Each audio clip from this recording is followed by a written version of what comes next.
How's it going, everyone? It is I, Anime Outlet, and this is part 6 of What If Deku Had Water Breathing. And now, before we begin, I would just like to ask you all to please put your what if suggestions down in the comments section below. And now, let's begin.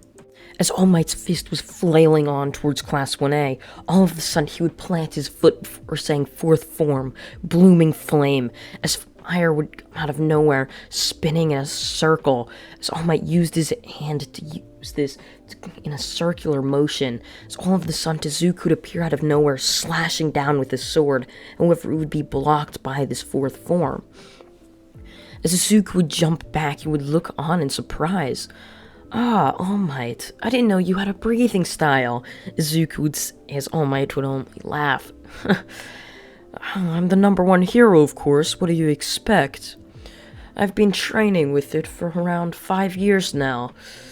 As I'm getting older, I'm gonna have to be using more ways to be more powerful to take down some of these newer, younger villains. I see you have a breathing style too, Izuku. It's something I noticed and told to Nezu from the very first day of school. Same with you, Shinobu, All Might would say. However, after he would finish his sentence, he would rush towards Izuku, his hand up. However, he would reach towards his back, pulling out a massive katana, fifth form, flame tiger. He would say, slashing a bunch of times. Izuku's eyes would end up widening as a flame tiger would, out of nowhere, eating and devouring Izuku. So he'd be sent flying backwards since his guard was down, right into a dumpster. So he would slam down into it, the lid would close on top of him. Izuku would be there, all of a sudden Might would rush towards Shinobu, grabbing her by the head and throwing her over to a dumpster next to Izuku. She would land in it as well. As all of the students would be taken aback by this, all of a sudden Todoroki would slam his foot down, causing ice to rupture the ground, spiraling on towards All Might.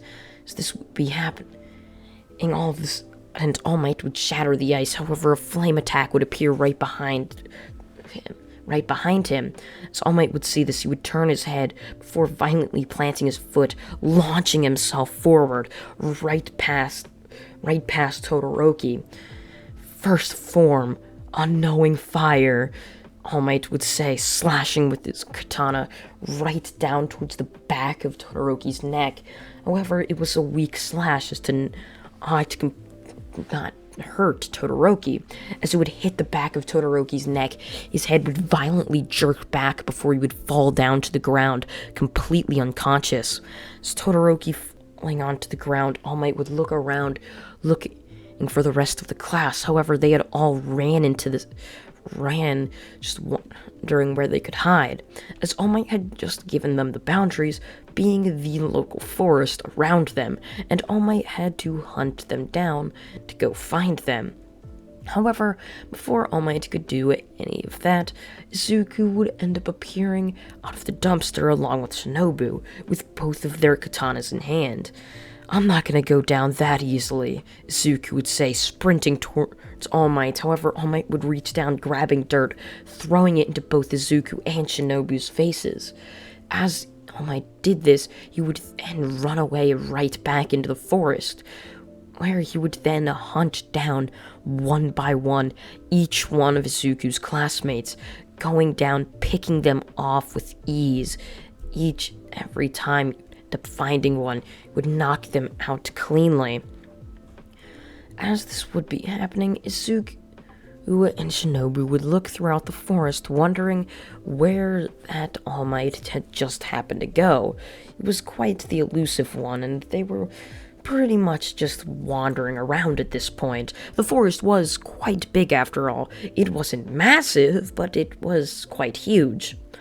So with that, they would continue on looking as All Might would find Mina, find Kaminari, find Kirishima, find Momo, find Mineta, as he would hunt each one of them down, easily taking them out, as he had easily taken out Todoroki, and he was one of the best kids in the class, in terms of strength-wise.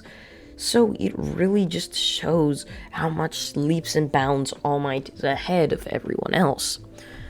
So as this would be happening, All Might would be rushing around looking for anything else he could do. However, you would then end up realizing he had captured all of the other students and placed them back where Todoroki was.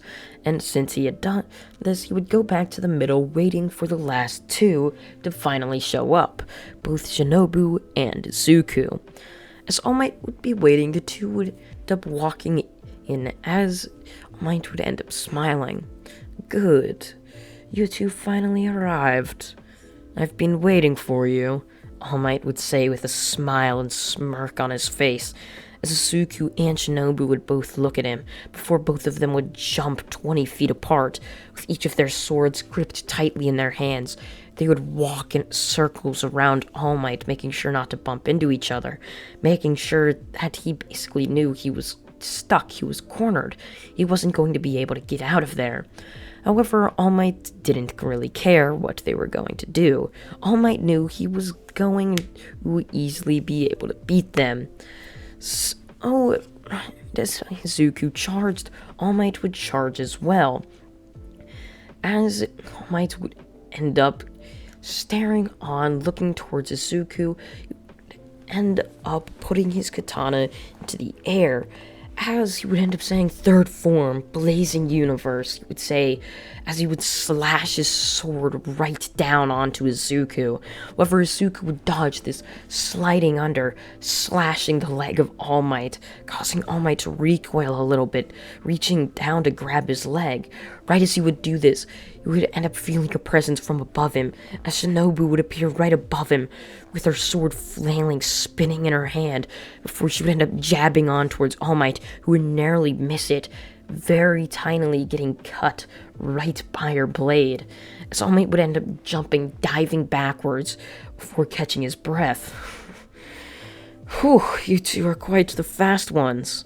Especially you.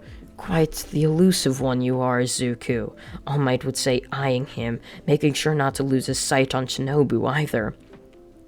As both of them would start inching closer and closer towards All Might would finally make his move of his own, as he would rush towards Zuko, punching him with his massive strength quirk, easily overpowering Zuko. Although On For All was nothing what it once was, it was still insanely powerful. So as All Might would punch him, he would send Zuko flying into the trees, before All Might would end up blocking one of Shinobu's attacks, or he would end up dueling her with his katana. As Shinobu was a better katana wielder, she was a better swordswoman, whatever you want to call her, she was the better swordsperson. And All Might knew this. However, his sheer strength from One For All clearly made the match just outmatched. Shinobu was nowhere near All Might's strength, and it showed throughout the fight. So with this, All Might would have enough of playing with food and would easily take down Shinobu, punching her right to the ground, knocking her out instantly.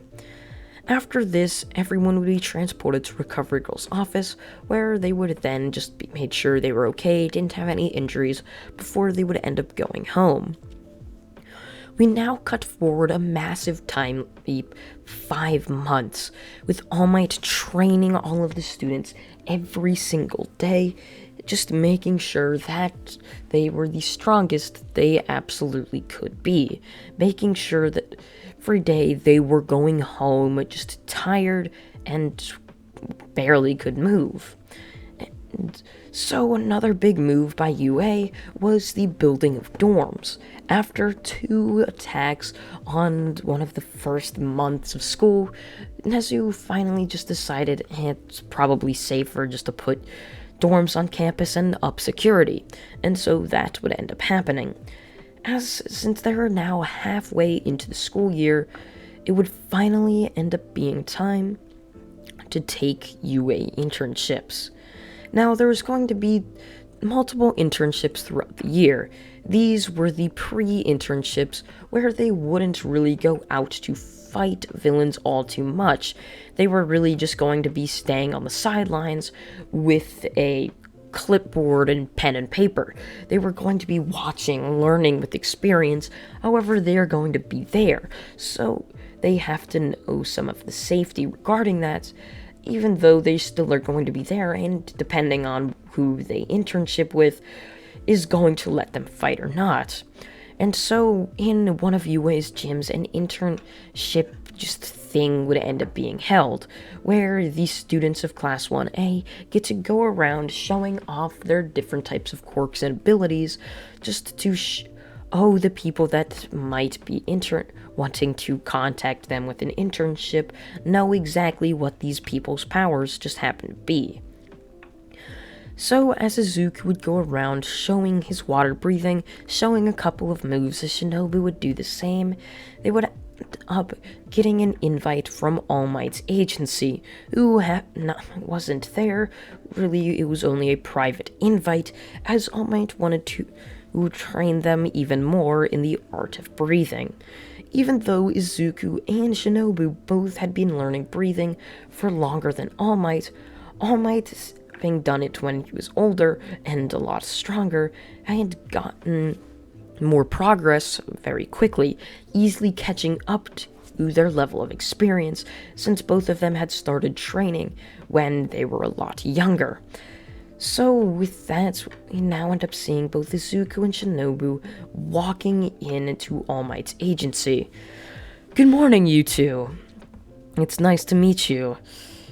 So, today we're going to be just learning some of the basic safeties that you're going to have during this internship.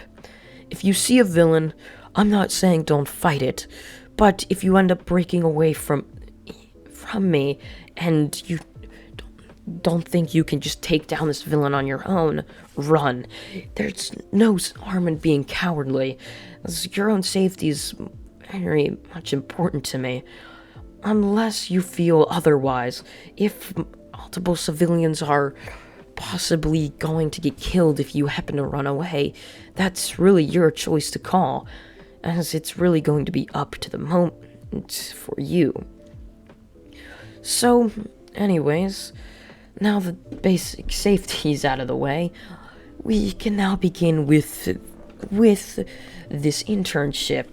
So, let's begin with training. For the next couple of days, we'll just have some basic sparring. Hold on, All Might, I happen to overhear you, someone would say from around the corner. It was one of All Might's supervisors that had been there. You gotta make sure you have to tell them all of the safety rules. You're never a good teacher. So, kids, safety rules.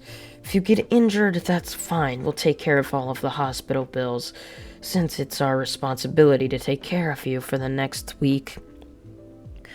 However, if you do end up breaking away from All Might, we really wouldn't like that to happen, so stay as close to All Might as possible, unless he gives the go-ahead that you can break away and go fight villains on your own. However, I really don't see that happening.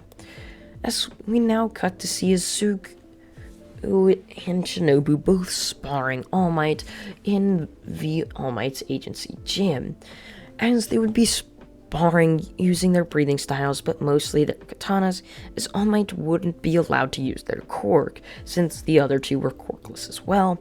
So, with both of them sparring with each other, All Might would continually be outmatched by both of the two who had been training in katana combat since their very early age.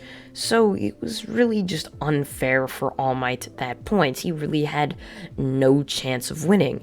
He was facing up against pretty much two masters of sword wielding, and he really couldn't use his quirk to give him an advantage.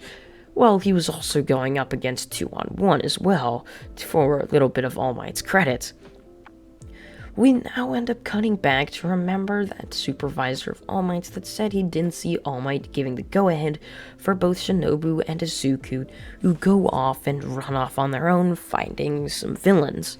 However, All Might had deemed them ready, as we now see All Might just relaxedly saying, yeah, you two can go fight villains for the next couple of hours. as I gotta recover from today's training that I did. I'll see you guys in an hour or so, I guess, All Might would say, as we end up seeing Zuko and Shinobu both running into the city looking for anything just any villains they could stop. However, all of the sudden, they would end up hearing a scream from an alleyway, as both Shinobu would take a violent, screeching halt, staring into the alleyway they were both right in front of. As all of the sudden, a red glowing eye would peer over, staring, glaring at them with a murderous look. And that is where part 6 of What If Deku Had Water Breathing comes to an end. I hope you all did enjoy it, and if you did, please consider subscribing, as it really does help this channel out, and you can even be notified when the other parts of this series do end up coming out. I thank you all for watching, once again, and goodbye.